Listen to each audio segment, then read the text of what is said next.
All right. Good evening, everyone. My name is Donna Lurie. I serve as the chair of the Public Policy Committee for the National Alliance on Mental Illness East King County chapter, known as NAMI Eastside. I'm also past president of the affiliate, and I am pleased to be able to moderate this panel uh, consisting of the two top candidates for the Insurance Commissioner office. This forum is being co-sponsored by NAMI Eastside and the Asian Pacific Islander Coalition for East King County, known as APIC. So I'm going to introduce State Senators Patty Kuderer and State Senator Phil Fortunato. We have some questions that were sent to the candidates, and then we will have some audience questions as well. State Senator Phil Fortunato currently serves as the 31st District State Senator. He was elected to the House of Representatives in 2016 and appointed to the Senate before being sworn into the House. Senator Fortunato won re-election in 2022, and he previously served as the 47th District State Representative from 1998 to 2000. He serves on the State Government and Elections Committee, Transportation Committee, Housing Committee, and Environmental Committee in the State Senate. He founded Eco3, an erosion and stormwater management company, and has 30 plus years of experience in erosion control and stormwater management. Senator Fortunato serves as president and founding director of the Pacific Northwest chapter of the International Erosion Control Association. State Senator Patty Kuderer has represented the 48th Legislative District since 2015, first as a representative and now as state senator. She has sponsored legislation to create a public option for healthcare in Washington and has been a strong advocate for protecting consumers from surprise medical billing, of which we'll have a question tonight, and advocated for expanding access to mental health care. Senator Kuderer is an attorney and has worked on expanding healthcare options for Washington residents. The issue of insurance is deeply personal for Senator Kuderer. She was denied insurance coverage for her daughter's care, appealed that denial, and the insurance company paid for life-saving care. She was denied insurance again when she was told that her family had reached a lifetime cap, and Senator Kuderer advocated for her daughter's care and got coverage. Her personal insurance experiences have left a lasting impact on Senator Kuderer's life and has shaped much of the work she has done as a legislator. With that, you've been introduced to both candidates. I'm going to ask each candidate to make an introductory statement, and we will start with Senator Phil Fortunato. Thank you, Donna. You know, since you emphasized the fact that I was into stormwater, there's not too many people that can make a connection between construction, stormwater management, and insurance. But here's the connection. And stormwater, we monitor things by turbidity levels. So 250 turbidity units, for example, is like 4 drops of milk in a glass of water, but it is an upper limit in the ecology permit. I can meet that requirement for $348 per house. On the lower end, 25 turbidity units is basically drinking water. And in order to meet that requirement, you have to spend $16,000 a house. Now, the connection with insurance is that a reasonable regulation, 250 is a reasonable regulation. Most roadways and stuff are 140, 180, reasonable regulation. Huge environmental benefit. You're preventing catastrophic environmental problems.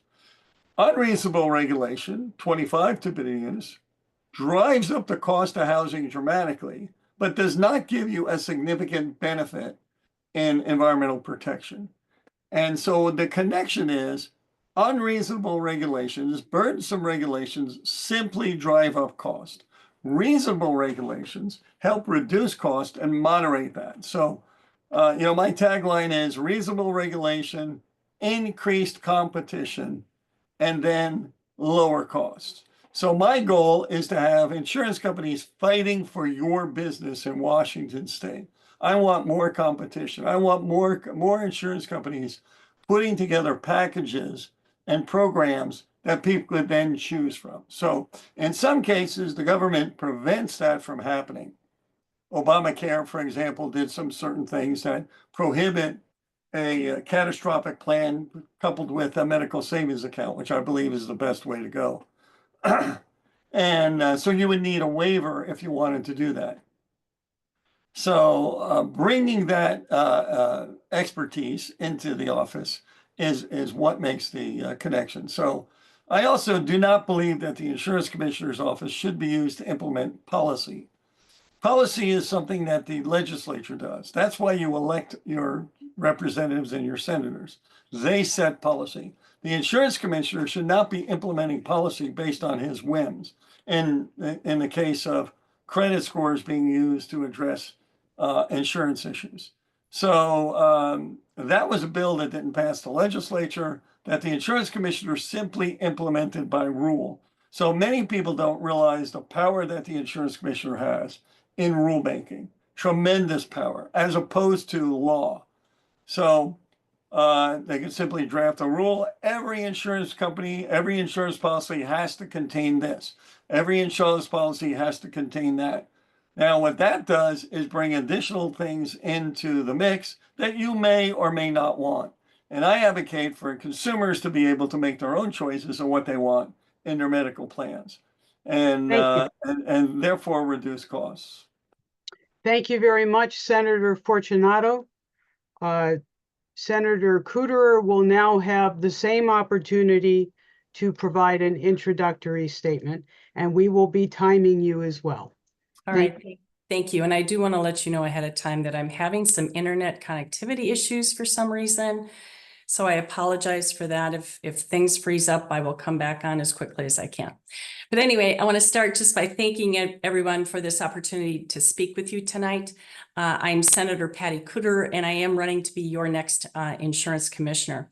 So a little bit about me. I grew up in a large family in a small town. It was a farming community where I learned the lessons of hard work, look out for your neighbor, and respect others.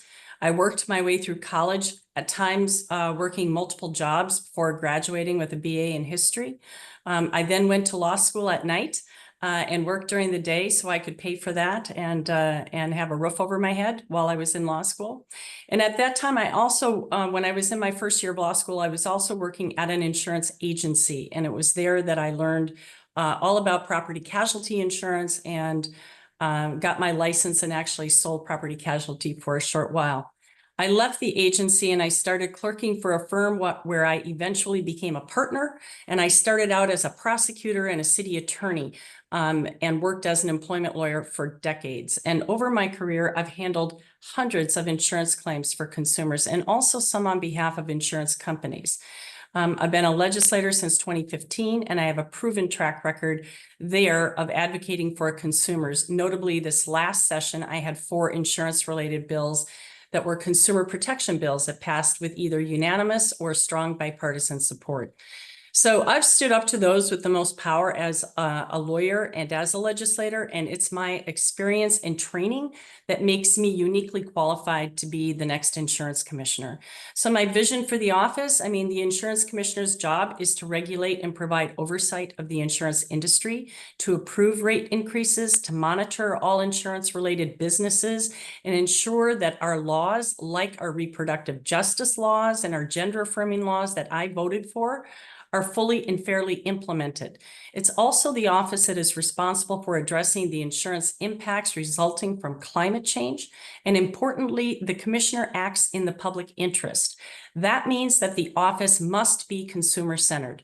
And it's healthcare that motivates me to seek this job. You heard a little bit about it from Donna. I know firsthand what it's like to have a healthcare company deny life-saving care to my infant daughter, and that experience has never left me. And I do intend to be a voice in moving us forward toward universal healthcare. So my priorities, in addition to that, would be to be a fair arbiter of the insurance industry while increasing transparency and fairness for consumers, working to reduce the cost of healthcare and helping to make healthcare more accessible, working to reduce the cost of premiums for homeowners and auto insurance, and rebuilding the office to ensure a respectful working environment. You know, we can have a strong consumer advocate as commissioner and a strong competitive insurance market. The two are not mutually exclusive. And if you want to learn more, please visit my website at www.pattykuderer.com. Thank you so much. Thank you, Senator Kuderer. Right on time. Okay, so we don't have to put up signs. We have a number of questions that were sent to the candidates. And so I am going to ask those questions. In addition, we have a couple of pieces of legislation that we'd like to ask both candidates about that you would be familiar with, new sections in the RCW. So first, the question is, why are you seeking the position of Washington State Insurance Commissioner? Senator Fortunato. So, as I said before, the Insurance Commissioner's Office has a great amount of authority, and it's unique among all the elected executive positions in that rulemaking ability. You can actually get elected to that office, go in there on day one, and say, we're not going to do any of these rules. We're going to do something totally different. And in 31 days, you would be able to have an impact on everybody in Washington State in order to be able to save them money and have more of an advocate. As Senator Kuderer points out, the primary job that I see that the Insurance Commissioner's Office should be doing is be the consumer advocate, because I had a problem where we had a building burned down, for example. It was a barn that we used for storage, and the insurance company refused to pay for the contents of the building, saying that the building was an outbuilding and outbuildings weren't covered. And we said, we're not looking for coverage for the building. We want coverage for the contents of the building because we're using that building as a warehouse. And we actually had to get the Insurance Commissioner's Office involved in order to get that done. In addition to that, my connection with healthcare is through my daughter and my grandson, who has a unique syndrome, they call it. I can't remember what the name is, big long name, but his brain doesn't tell him to breathe. There's 1,200 people in the entire world that have this syndrome. So there's not like a medical expert, and there's no medical procedures and things like that to follow. So somebody has to monitor him 24 hours a day. He has a tracheotomy. He's going to be hooked up to a ventilator if his oxygen levels goes down. So my daughter has to fight with insurance companies every day, and she's currently fighting to get medication covered. And so, I mean, we're all in the same boat when we experience fighting with insurance companies. Thank you, Senator Fortunato. Senator Kuderer, why are you seeking the position of Washington State Insurance Commissioner? Well, it's healthcare that motivates me to seek the position. And I told you a little bit about my daughter. And you shouldn't have to be a lawyer or a legislator to get the care that your child needs. That's for sure. And so I want to make sure that we are working toward a system that is accessible for all. I will just make one tiny correction to your bio. My daughter never reached her lifetime cap. When I brought her home from the hospital, there was a letter there waiting for me, telling me that she had nearly reached her lifetime cap and she was 5 months old. So that just reinforced in me this idea that we have a morally bankrupt healthcare system that does need revision. We created the Universal Healthcare Commission in the legislature. I voted for that bill. We intentionally put the insurance commissioner on it. I intend to be an active participant as we create a blueprint for how we move Washington State toward access for all to have healthcare. I do want to just make one other comment. I mean, the insurance commissioner's office is vitally important for all insurances. All of them fall under the ambit other than work comp. But this idea that you can go in and just change rules in 30 days, that isn't going to happen. That isn't how administrative law works. That isn't how administrative procedures work. That isn't how rulemaking works. And there are a lot of stakeholders who get involved, and rules are actually vetted before they're ever adopted. And they're vetted by the stakeholders who are going to be impacted by it. So my role as the insurance commissioner is going to make sure that the laws that are passed by the legislature and are fully and fairly implemented by the office, the insurance laws, and also to be a partner with the legislature and with the other agencies within the government as we make laws that impact the consumers of this state. Thank you, Senator Kuderer. Let's move to some of the specific issues that have been raised with NAMI Eastside and APEC. How do you think the Insurance Commissioner's Office, otherwise known as the OIC, can better support coverage of mental health conditions and treatment options? We're going to mix things up. Senator Kuderer, why don't you go first? Well, that's an excellent question. And mental health parity is going to be front and center in my administration at the OIC. They're already working on that right now. Last year, we passed a Senator Dingra bill that dealt with making sure insurance companies provided the appropriate drugs for serious mental illness, for people who are suffering from serious mental illness. And what we were seeing and hearing happening is that people were using a drug that worked for them for whatever their condition was, and they were being forced off of that by the health plan. So we passed that law. It'll be up to the insurance commissioner's office to make sure that the insurance companies are following that law. And I can guarantee you that is something that is very important to me in general, and it's also already front and center at the OIC, and I intend to continue with the work that they're doing on that.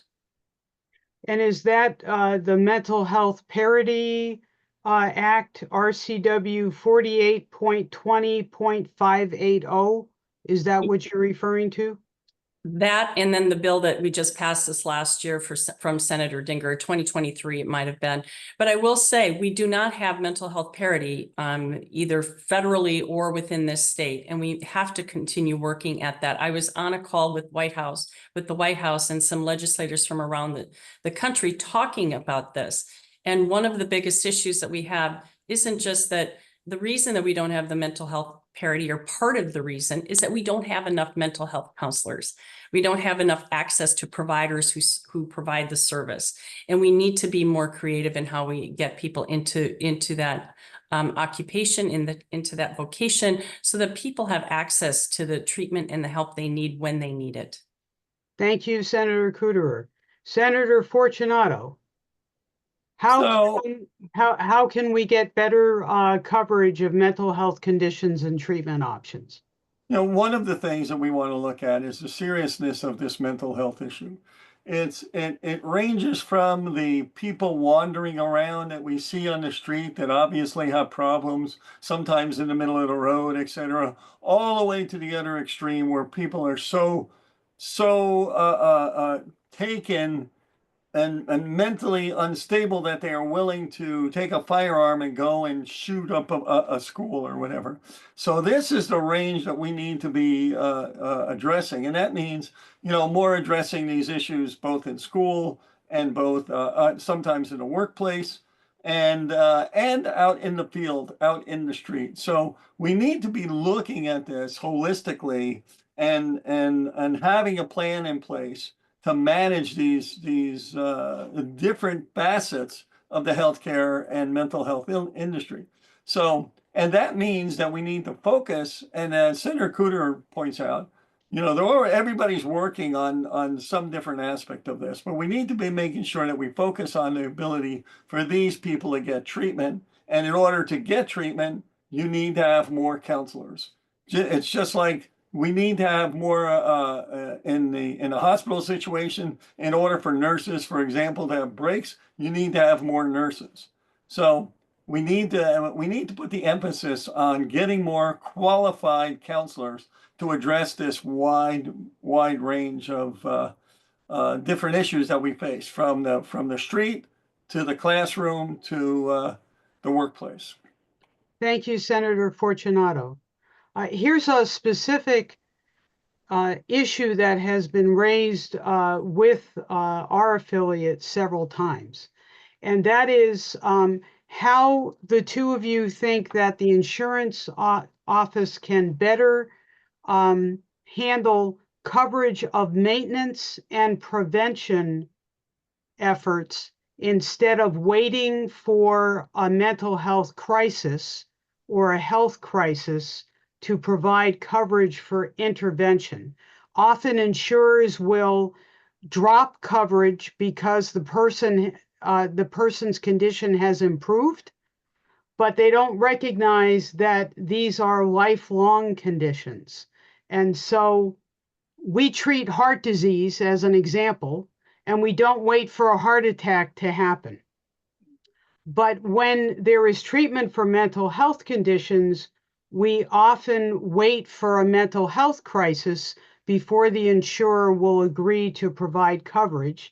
And then they'll eliminate coverage when the medication or the therapy is actually working. And then the person goes back into crisis. So how can we stop this crisis cycle that insurers seem to be stuck in when it comes to coverage? Senator Kuderer. Yeah, thank you. It's a really, really good question. And part of that answer is that the legislature may have to act. And part of that is the work of the OIC in terms of bringing insurers to the table and talking about these issues and figuring out a way to make this work for everybody. I can tell you that I had a bill that we passed that required health plans to cover 3D mammograms. This was a while ago, 2021, I think. And the reason was quite simple. It was the better mousetrap. It caught cancer earlier. There was fewer false positives. The treatment options were better, survival rate better, et cetera. They didn't want to pay them extra $50 for the screening. So we had to pass a law. And finally, and it didn't make any sense to me. And I finally asked, I was asking the question, why don't you just do this? This makes sense. You're not going to be paying these costs. Well, what they told me is that by the time the woman gets breast cancer, she'll be somebody else's insured. So this mindset, that profit, it has to be driven, is the driver, as opposed to thinking about the patient being the driver in our healthcare. I think that mentality's got to shift. And I want to work with them on helping to shift it in that direction where it is more preventative in nature. I'm very preventative. That's my personality. If you can prevent a problem from happening, you should do that up front. And that means you got to be thinking strategically. You got to be thinking ahead. You got to be thinking about the consequences. And that's one of the things that really bothers me about our healthcare system, is that they're always willing to treat the worst situation, but they don't want to prevent it from happening in the first place. So I want to, as part of the work on the universal health care, and when I say that, I'm not just talking about physical care. I'm talking about access to mental health care, vision care, dental. I mean, they're all the same. It's all this mind, body, spirit, right? Same body. Part of that. Time. Sorry, Okay. time. Okay, thank you, Senator Kuderer. It is now Senator Fortunato's turn. So, when we look at this issue, a lot of this is actually new ground that we're treading on in insurance coverages and things like that. And one way that we manage chronic illnesses, for example, is by subsidizing a high risk pool. So somebody that has a chronic illness, for example, the state subsidizes this high risk pool. The insurance company kicks in and furnishes the rest. We need to be looking at some of this stuff because some of this treatment for mental illness and some of the procedures that are in place and things that we're doing, as you point out, there's big holes, there's big gaps. Well, we need to make it more affordable, both for the patient, but also for the insurance company to be able to establish some of these preventative maintenance procedures. And a way to do that is to have this, put more of this into, for lack of a better term, we'll say high risk pool for mental illness, so that we could say the state will subsidize this and work with insurance companies to come up with procedures and methods of operation to do this preventative care. What is the best care? And as things progress, new drugs come on the market, new procedures come on the market, new equipment comes on the market, etc.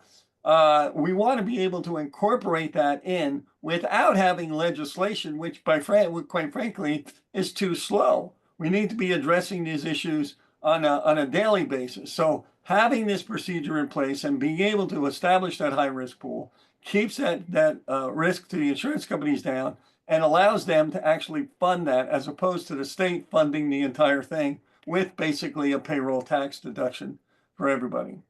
Thank you, Senator Fortunato. Another issue that has been brought to our attention is the issue of surprise billing. And I believe a piece of legislation was passed, RCW 48.49, the Balance Billing Protection Act. Can you help us understand how you see the Office of Insurance Commissioner playing a role in enforcing this legislation, and just provide a really quick definition of what is surprise billing so that everybody at this forum can understand what you're talking about. So I'm going to start with Senator Kuderer. Sure, thank you. So surprise billing is when you go to the hospital that's in your network, but then you have a provider who's outside your network who's providing the services. You get home thinking that you've got coverage, and then you get a big bill from the provider. This was a big problem. I sat in my office with many stakeholders who kept pointing the finger at each other. And I finally said, in the end, as long as the consumer isn't holding the bag, I don't care how this issue is solved. Well, we solved it with the Balanced Billing Protection Act, but we had to add to that because ambulance was not included. So we included ground ambulances last year so that patients are not surprised by a bill from an ambulance company. The insurance commissioner's office is going to be the one that monitors whether or not the insurance companies are following through on that. They have an investigations unit, they have a legal division. And if there's a violation of that law, I intend to make sure that they are held accountable. That is the role of the insurance commissioner, is to make sure that they adhere to the contract language and they follow the laws of our state. And that's what I will do. Thank you, Senator Kuderer. Senator Fortunato, what do you see as the role of the insurance commissioner in enforcing the Balanced Billing Protection Act? So as Senator Kuderer points out, she mentioned ambulances. So my wife had an issue and we had to get an ambulance from a clinic to the hospital. And then we get a bill for $6,000. Now you can't tell me that ambulance company didn't know what that was going to cost, and we could have figured out how we were going to pay for that, or whether or not that was going to be covered with our insurance. I go and I get a CT scan. I get a bill for $5,700. Now, you need, how are people supposed to be able to deal with that? You get 2 or 3 of these things in a row, and how are you going to manage that with your budget, your family budget, and your income, etc. So I want to see more upfront costs from the hospital, that they should be able to tell you what these procedures are going to cost and what, just a guesstimate, something close, so that you can figure out what's going on and not be surprised with a $6,000, $8,000, $10,000 bill. And then on top of that, so the hospital, the hospital gives you a bill for X amount of dollars, and you go, listen, can I settle this if I just write you a check now and they take half the money? Well, what about the guy that doesn't ask that question? You know, and so they need to be honest and upfront with what the charges are and what they're willing to take. Because I could tell you, I never paid less for healthcare than when I didn't have insurance, and I just simply paid cash. And you're paying 1/4 or 1/3 of what it costs if you have insurance coverage. So Thank you, Senator Fortunato. We may have some questions from attendees at the forum. And Jason, do we have some questions? Not as of yet, but just as a reminder, everybody can use the Q&A function on your Zoom meeting. It's the little button at the bottom right to ask any questions. They'll be open, and as we get them in, we'll be able to read them off to the senators and our panelists. Okay, I have a number of questions in reserve just in case. So here we go. All right. All right. What do you see as unfinished work for the Office of Insurance Commissioner? Senator Fortunato, I'll have you start. So the biggest deal that the insurance commissioner needs to be working on is approving the rate increases in a timely fashion. That's the single biggest reason why insurance companies leave the state. Just look at California. We need to shorten that up. Idaho does it in 30 days. There's no reason why we can't do it more efficiently and more with a standard application type of approach. So, I mean, these are things that we do. Senator Kuderer and I worked on things from building permits and this and that, having a standardized program. So I think we both support that type of standard application, et cetera, in order to speed that process along. But that's the single biggest thing that I want to address early on when I am in the insurance commissioner's office. And then Senator Kuderer could come and visit me there. Thank you, Senator Fortunato. Senator Kuderer. Yeah, there are several things that are unfinished or in progress, actually, I would say, that I intend to continue working on. Making sure that our reproductive justice bills, that those laws that we passed, that I voted for, are fully and fairly implemented and followed by the insurers.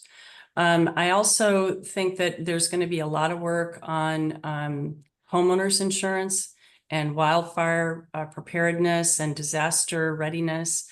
How do we work together to harden whole communities against natural disasters so that we can make sure that homes stay insurable? That is a big issue that the OIC is already working on, especially with the wildfire issue. And auto premiums, I think that is another one that is, they have skyrocketed. All these rates have already been approved. So there was a reason that those rates got approved, but I think in what we're seeing right now is that people are having a really difficult time paying for their homeowners and their auto insurance in particular.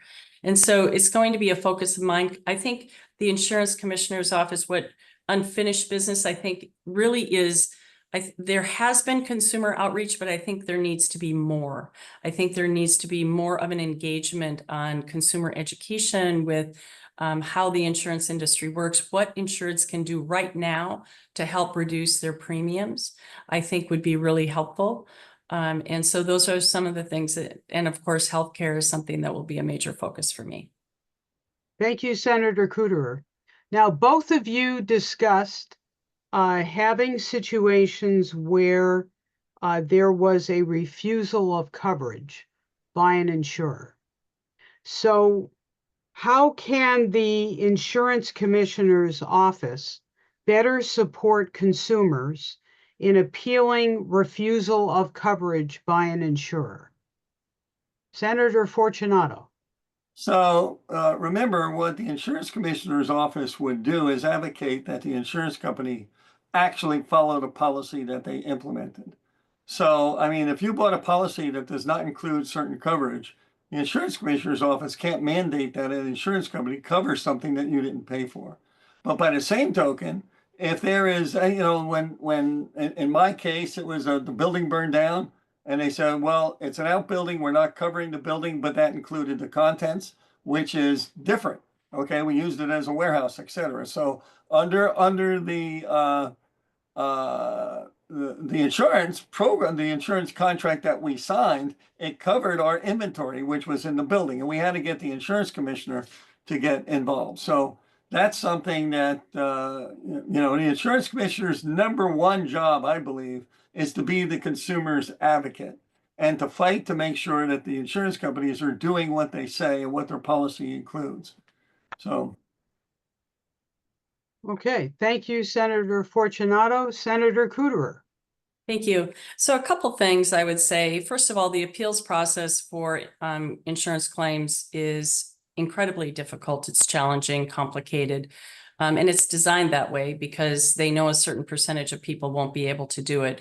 I mean, that's why I had to handle so many insurance claims over my career, is because it's like you almost need a lawyer. But sometimes it's not going to be, the claim is going to be too small for anyone to want to take. And that you shouldn't have to be a lawyer to get that claim paid. So I'm going to be focused, and this is on my website, about how do we make the appeals process more fair, easier to use, and faster, because a delay in a claim payment can mean somebody's credit ends up getting dinged.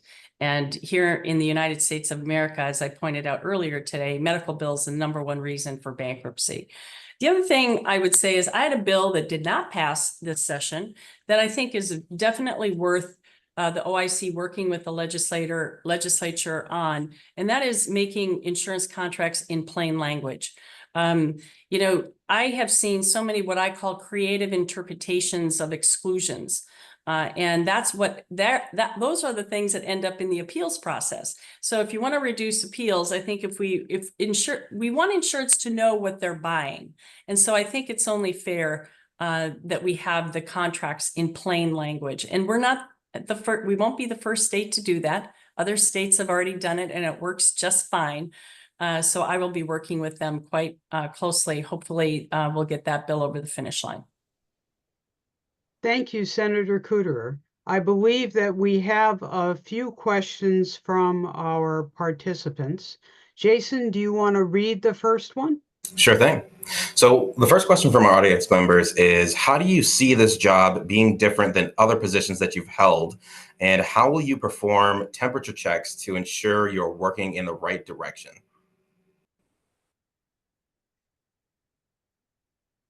Who'd like to handle that one first? So I'll go first on that. So, one of the experiences that you get as a legislator is a wide variety of issues that you're hearing and you're hearing testimony on, and I made that reference to stormwater and insurance based on regulation. You have those similar things that occur across the entire gambit of everything that you're doing in the legislature. Mostly dealing with methods of operation, how you are doing things, and how to streamline the process, et cetera. And I remember there was one program, for example, that cost $6 million, and it gave away a $2 million grant. Now, I actually agreed with the $2 million grant. You just can't spend $4 million to give away $2 million. And when I looked at the program, I was actually able to get that $4 million down to $285,000, just administrative procedures, which meant you could have tripled the subsidy, and that $285,000 would not significantly change. And so it's looking at those approaches and looking at how to streamline that process, and you have to work with both the consumers and the insurance companies, because it's not to our advantage to drive the insurance companies and over-regulate the insurance companies to the point where they're going to wind up leaving the state and dropping coverage, and just simply, you can't force an insurance company to issue a policy. But we want to create it to their advantage to issue policies in Washington state. Thank you, Senator Fortunato. Senator Kuderer. Thank you. So how is it different? Well, it's different because it's the executive branch versus the legislative branch. So not going to be making law, but will be enforcing the laws that are passed. And I guess similarly, though, to the work that I've already done as a legislator, is that it will also still involve bringing people around the table and talking about these issues and trying to come up with a solution that works for everybody. I think that it's really critical to hear all sides, because, you might not have thought about a certain issue until it's raised, and you'll have an opportunity to address it there. And that will be the foundation for any agency request legislation that I do. There will be stakeholdering that happens, which is what I do now in my legislative work. So it's similar in that respect. In terms of the temperature check, I'm heavily evidence-based. So I like to look at I want to know if the bills that we pass, if they're working. So I typically do build metrics into my bills. And I would be looking at things. I would be looking at the market. How many people have insurance? What are the premiums? Have they gone down? Have they gone up? What have we done about wildfire mitigation risk? What have we done to help increase access to healthcare? What have we done on mental health parity? How are we moving the needle on these things? And for me, the measure of success is whether or not it's positively impacting people's lives across the state. And I want people to reach out to the OIC if they have concerns or comments or any of that. I want to know. And as I hope to be able to go around the state and talk to people, even after I'm the insurance commissioner, I want to know what's working for them and what's not working for them. So I think that's the best way to gauge, to take the temperature check. Thank you, Senator Kuderer. Is there another question, Jason? Yep. We have another question. So this question is, how does the Office of the Insurance Commissioner view when insurance companies contact their insurers and try to tell them how to, quote unquote, save costs on medical fees? So do insurance companies have this power? For example, this person's daughter was an inpatient at the hospital for many weeks, and every day the doctors would argue with their insurance on how to keep their child in the hospital. And so the question again is, how does the Office of the Insurance Commissioner view when insurance companies contact their insurers and try to tell them how to save costs on medical fees? And do insurance companies have this power? okay, thank you. Okay. Well, an insurance company does have the right to reach out to an insured. I mean, they're in a contractual relationship, but pressuring them, I think that would be something that you would want to just at least let the OIC know whether or not there's anything actionable the OIC can do. I think it's an important metric for them to be aware of. But again, this gets down to the point of who's going to be making the decision about what medical care, your loved one gets, right? Should it be some bureaucrat sitting behind a desk who wants to save costs, or should it be the doctors that are saying this is what your child needs to live? I feel very passionately about this particular issue because I don't think insurance companies should be making medical decisions for their insureds. I think doctors and patients together should be making those decisions. Thank you, Senator Kuderer. Senator Fortunato. This is something where, in those rare cases where Senator Kuderer and I agree, I think we're up to 3, maybe 4. But we're in the same boat. I mean, my daughter, if you go through my little TV ad, there is no standard procedure for my grandson. So there's nothing that you could reference. There's no medical expert, etc. So all of that she has to fight for. But I'm a strong believer that the doctor and the patient should be making the medical decisions.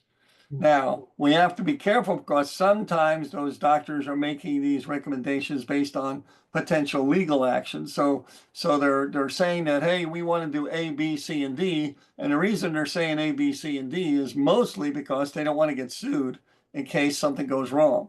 So that's why there's a tort reform effort. But taking that into consideration, the doctor said to my wife, we want to scope your heart. Aside from the invasiveness of that procedure, and the cost was $16,000. Isn't there some other way? And he goes, well, you could do a treadmill test, and that's $150, right? So, needless to say, she elected to do a treadmill case. But the doctor gave her the list of procedures. She made the choice with their doctor, and that's a strong advocate for doctor and patient making the decision on how they're going to take care of their health care. Thank you, Senator Fortunato. Is there an additional question? Yep, See, there's a auto premium. yeah, we actually have two more. So this next one is kind of a Great. straightforward one. And this audience member is asking declaring that audio premiums are currently killing us. How do you plan on helping the American people drive down costs? This is auto insurance? Yeah, auto insurance. Okay, good. Yeah, it's a real issue, and there are a lot of reasons for that. I've sat and talked to the the property casualty insurers about this very issue, and what they say is that, you know, it's a hard market here, but it's a hard market everywhere in the country. But the primary driver of these costs right now are the property damage claims, and we have cars that are much smarter and much more expensive to repair. And they're even, you know, they bring up Tesla as an example of a vehicle that not only takes, you know, 6 months to do a minor fender bender repair, but when it goes into the shop, they told me that they have to reserve 4 bays on either side of where the Tesla is being repaired, and the insurance company has to pay for those bays because the Tesla's battery is so explosive, quite frankly. It could start a fire. And so they have to make sure that there isn't other property, other cars next to it that could also go up. So, you know, part of it is the technology that we use now is so expensive to repair. The other part of it that they brought up that doesn't get a lot of talk about, but is certainly a problem, is that the reinsurance market, which is they're the insurers that insure the insurers. I know that sounds like a Dr. Seuss line, doesn't it? But anyway, they definitely are also feeling the pinch. And so the market is just starting to settle down now. But what I will be doing is I will be looking at the rates when I get in there, and we'll be able to get more data because of the bill, one of the bills of mine that we passed. And we'll be able to look to make sure that those rates are being fairly assessed to the consumers of this state. And that is definitely what I intend to do. And there are other things too, but those are the primary ones. Thank you, Senator Kuderer. Senator Fortunato. So as Senator Kuderer points out, inflation is a big deal. You know, 5-6 years ago, I bought my wife a car, $42,000. I replaced the cars, 6 years later, $62,000, 50% increase, you know. And so we have that inflationary index. Costs more to buy cars, costs more to replace cars, costs more to repair cars. So you have that issue. But I want that person to look at their insurance bill and go down that insurance bill and stop at uninsured motorist and see how much uninsured motorist is. In some cases, I think on mine is $324 out of $1,200, right? So 25% of my insurance is uninsured motorist. Other states, for example, are way more, I'll say hard on uninsured motorists than Washington. Washington, you need to have insurance to buy a car. You don't need to have insurance to register your car. So other states, in other words, if you go and you get a speeding ticket or something or other, and then all of a sudden you get a notice from the Department of Licensing saying, if you don't pay this ticket, we're going to revoke your driver's license. Well, we need to have that connection with the insurance companies that says if you drop insurance, the Department of Licensing gets notified. And if you can't have insurance on your vehicle, you can't be driving your car. You can't be putting everybody else at risk because you decide not to have insurance. And I'm totally sympathetic to lower income people being able to afford insurance, but you can't be driving up the cost to everybody else and jeopardizing their livelihood by driving around uninsured. So that's 25%. You know what it is in Idaho? $18. So 324 in Washington, $18 in Idaho. So I mean that's again a major factor. Thank you, Senator Fortunato. Jason, did you say you had another question? Yep, one final question from our audience. So the question is, given the recent changes with Premera Blue Cross, discontinuing its Medicare Advantage plan in Washington, What steps do you believe the Office of the Insurance Commissioner should take to ensure that seniors have access to affordable healthcare options, including dental and medical or mental health services? Yeah, I think, first of all, Medicare and Medicare Advantage plans do not fall within the jurisdiction of the OIC. Those are that's a federal program. So we wouldn't be able to do much by way of plan design, is what I'm trying to say. But what we do have at the OIC, and it's something that I am I have every intent of not only maintaining, but growing and providing additional resources to, is the SHIBA program, which is the State Health Insurance Benefit Advisor Program. And they are volunteers across the state of Washington that help seniors find the right plan for them. And I do think a lot of this, again, is the consumer outreach that we need more of that. And especially in healthcare and especially in Medicare plans. One of the benefits of being directly elected as opposed to being appointed as commissioner is that you're accountable to the people, not to just one person, the governor. And you have the ability then to directly liaison with the federal delegation to work on changes to the Medicare program. I think the Medicare Advantage program has been successful to some extent, but it also, I think there's been a lot of the seniors I've talked to don't know that once they have a Medicare Advantage plan, they cannot go back to original Medicare. And I think that knowledge is really critical for people to have. And it was a way to privatize Medicare, which has always been the goal of some people. And I don't think that Medicare should be privatized. That's my personal view. And I think if we were to make a change that just simply said, you can go back to Medicare if you don't like your Medicare Advantage plan, I think that would make the Medicare Advantage plans much more competitive. Thank you, Senator Kuderer. Senator Fortunato. So, this goes back to encouraging more competition and bringing the insurance companies to the table and saying, okay, here's the issue. What can we do as a state, or what can I do as the insurance commissioner to basically solve this problem, to make sure that our seniors are getting covered? So what is the issue? Why are you canceling the policy? Why are you leaving the state? Why are you, why is this happening? And is there something that we can do as a state? And Senator Kuderer points out, it's a federal program, but you can advocate for the state to the federal delegation. And so that you just need to find out why did this happen? Why did this company decide to cancel the plan? And is there anything that we can do at a state level to encourage them to continue providing that? And that's why, I just keep pointing to overregulation drives companies out of the state. And it's not to your advantage to have fewer and fewer choices of insurance companies. I want more insurance companies fighting for your business and having a little creative ability to have creative customized plan for each individual.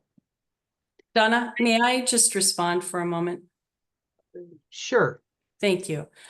Because I've heard Senator Fortunato talk a lot about this overregulation. Every time I ask what regulations that they want to have eliminated, I don't hear what they are. I don't hear them telling me. I mean, a stop sign is a regulation that will impact your auto premiums if we remove them. I'm pretty sure that's not what insurance companies want removed. But what I want you to take away from this is that one person's regulation is another person's consumer protection. And that is a hard stop for me when it's a consumer protection. And I think I'm all for getting rid of needless regulations. But what I do when I'm thinking about a regulation is I go through a checklist. I do the legislative history on the regulation. Why was it passed in the first place? What was the problem it was trying to solve? Is the problem solved? Is the problem partially solved? If the problem is solved, do we still need the regulation to keep it solved? I mean, on and on. You have to go through this kind of an analysis when you're looking at quote unquote regulation. And you know what? Insurance companies can exist with consumer protections in place. They have already. So this isn't an issue of an either or. It's not a Hobson's choice or a false choice. You can have a strong consumer protections in place for insurance and a strong, healthy insurance market. Right, and I think she confuses a And little bit. I would like to turn back to Senator Fortunato and give you an opportunity to speak. Are there certain regulations that you feel that are impeding the ability of having competitive plans? Well, and that's why you got to go back to the insurance companies and say, and you have to remember that a lot of, somebody came into my office, for example, a school board member came in, or school board member came in and said, we need $3 million for whatever it was, special ed. And I handed them a list of 1,477 regulations that the state of Washington tells the school boards to do. And I said, find something that costs $3 million that you don't want to do. I had a bill that basically said, if you're a school district and you don't want to do something, you could apply for a waiver. Because people ask me, what bills, what regulations would you choose? How the heck do I know? I'm not a school board member. I'm not a school district, but they know. And the surprising thing was, I had a state agency come in and I said, what can I do to make your life easier? And he stood there and looked at me like nobody had ever asked him that question. So the question isn't to me, the question is to the insurance companies. What can I do to make your life easier? And remember, the number one job of the insurance commissioner is to be the advocate for the consumer. So we're not saying that we're going to relieve these regulations and relieve consumer protection. Consumer protection is number one, okay? But keeping insurance companies in the state is to the consumer's advantage, and that's my goal. So here is a follow-up question then for both of you that we've been asked, which is, how do you think the Office of Insurance Commissioner can help insurers better understand their responsibilities in Washington State without feeling as though they're being second guessed and regulated to the point that they can't do business? Well, I think what you're talking about is consumer education. And I think that is an important aspect that the insurance commissioner's office could and should and is doing. Okay, so we need to expand that. So, Senator Kuderer points out the Medicare Advantage thing, going back to Medicare, that thing. That's an issue that people need to know. People need to know why, we just passed a rule that says now you have to ensure that every individual insured person gets a list of why their particular insurance is going to go up. Well, what difference does that make to you? Okay, you're going to get a bill for $1,000 for your car insurance, and you're going to go, man, my car insurance is a lot of money. I'm going to shop around. It doesn't matter to you why your insurance went up. Okay. And but it does matter to you if your insurance went up and there's no other place to go. And that's the point that I'm trying to make. So when you have this consumer education program in place, you're educating them on, hey, what can I do to reduce my fire risk? Did you know that the Department of Natural Resources has grants to enhance your property, use fire-resistant shingles and fire-resistant deck material and cut the wood line back, give you more of a fire break? And we are the only state in the union that does not allow insurance companies to give discounts should you choose to do those things. So if you want to get a grant, you do all that stuff to make your house more fire resistant, less fire prone, the insurance companies at their option would like to offer a discount to encourage people to do that. And but that's an educational process. But that would require legislation to allow them to actually give a discount if they wanted. Thank you, Senator Fortunato. Senator Kuderer. Yeah, I do think that the Office of the Insurance Commissioner needs to be consumer-centered, and it needs to engage in consumer education and consumer outreach. And when I say education, I'm talking about how the insurance industry works. I've heard from a lot of people around the state, and they do care why their premiums went up. They do want to know why their premiums went up, and they go to great lengths to try and find out why. So the transparency rule that the insurance commissioner's office passed recently that requires them to tell you why your homeowners is going up, I think is a good thing. And I think they should do that for auto too, because they know the factors that they look at when they're gauging what they're going to use for assessing your risk.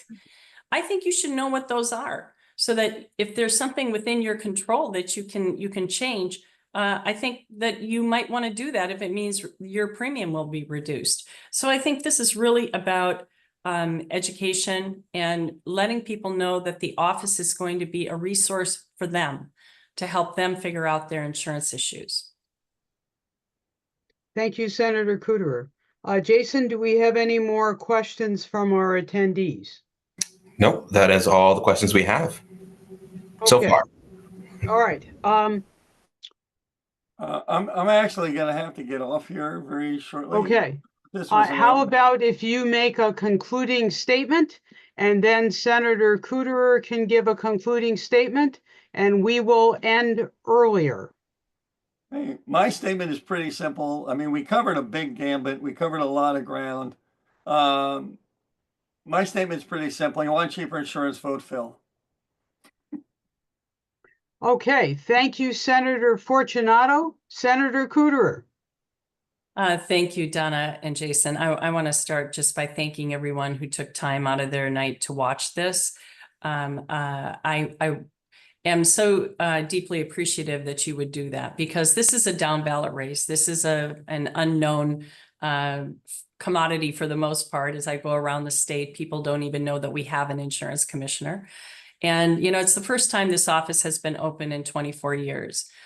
So we're one of 11 states that elects an insurance commissioner, the rest appoint.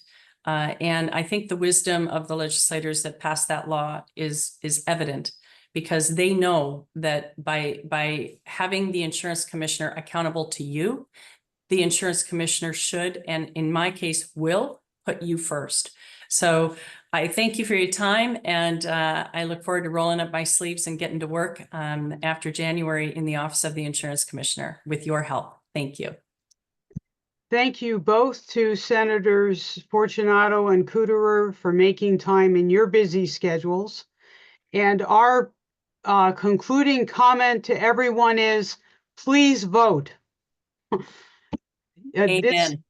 This country ends up, or I think the saying is that we get the government that we deserve, so that as citizens we have the right to vote, and we need to exercise it.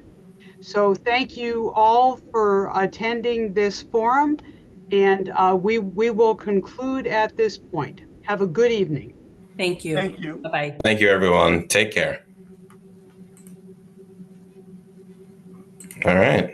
Jason, thank you so much for your help. It was really helpful to have the